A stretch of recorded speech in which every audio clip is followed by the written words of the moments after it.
couple years ago, we were in the grocery store and realized that we needed some laundry detergent. So I went down that aisle and picked out one of the larger name brand containers, and quickly realized that we were spending an absolute fortune on laundry detergent for our family of 5. So we came home and decided to look for an alternative that we could make that was more budget friendly, but would still be as effective as the other stuff. So as you can see here, with just a few ingredients that actually cost less than what the name brand one would cost, we could literally make years worth of our own laundry detergent at home and get away with the same thing. So now we always keep one of the name brand ones on hand just in case we have some pretty severe stains, something that this little guy can't take care of. But for your everyday use and just traditional washing loads, this works fantastic. It smells good, it's effective, and by all means, it's by far the cheapest way to go. For literally a few cents per load as opposed to what you're paying for the name brand stuff. So follow along here. We're going to go ahead and show you all the steps you need to make your own laundry detergent at home and show you how it works out, and hopefully you'll make some for yourself.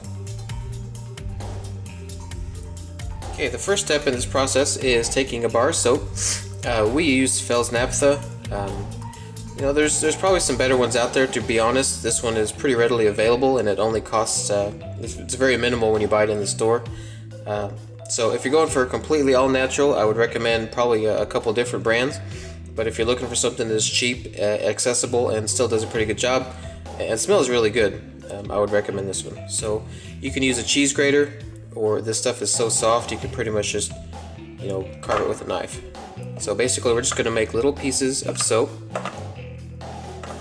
Kind of break it up. We're gonna melt this down in a pot of boiling water, and so the goal here isn't necessarily to make uniform sized pieces, it's just to make little chunks that melt down quickly. So I'll go ahead and I'll speed this camera up here, and then I'll show you what we got at the end.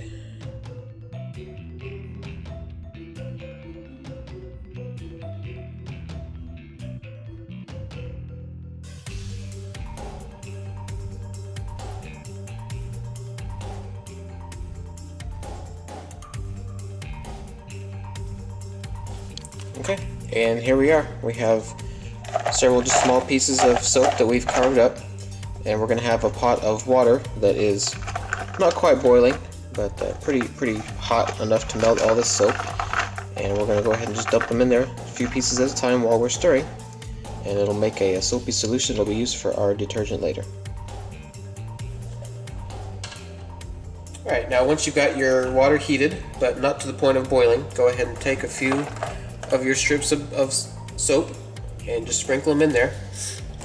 And then as you get a few, they're going to start to melt. So just stir them around, and the water becomes cloudy, kind of a soapy solution. And once those dissolve, just add a few more. And then just continue the process until your whole bowl is melted down and you've got one super soapy solution of water here heating up on your stove. So we're just going to keep adding these, melting them down.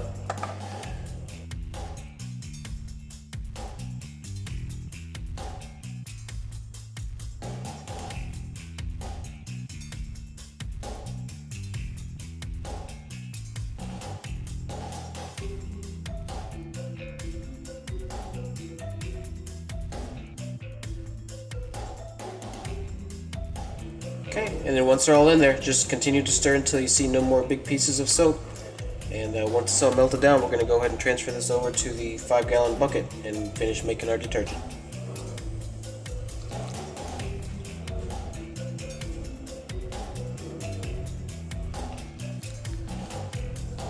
Okay, and now that we've basically melted all the soap together, all that's left now is to combine all of our ingredients. So we take our 5-gallon bucket. You can see we've got the 3-gallon line marked along with each one of our ingredients, so it's easy to remember next time. So I'm going to go ahead and fill this up.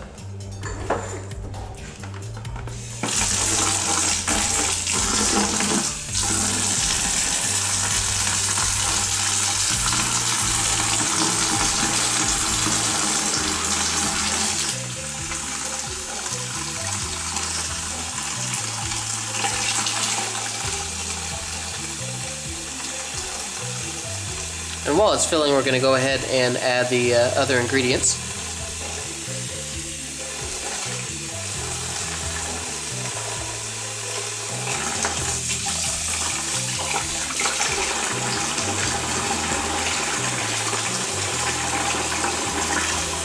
There's the soapy water from before.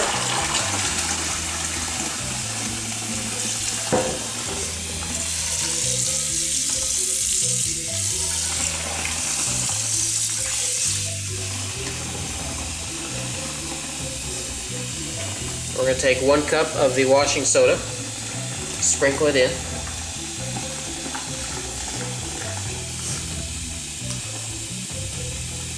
And then take a 1/2 cup of the borax, sprinkle it in.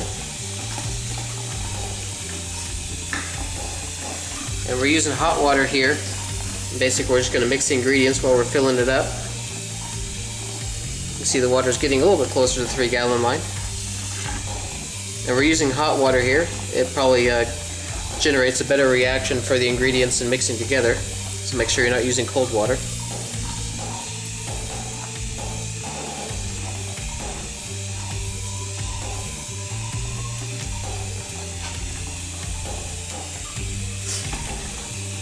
I'm going to mix it up some more.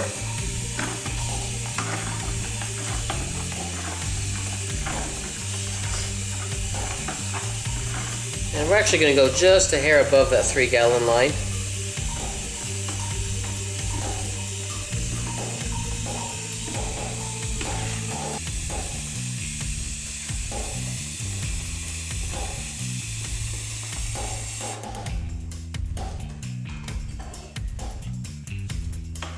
And mix it up some more.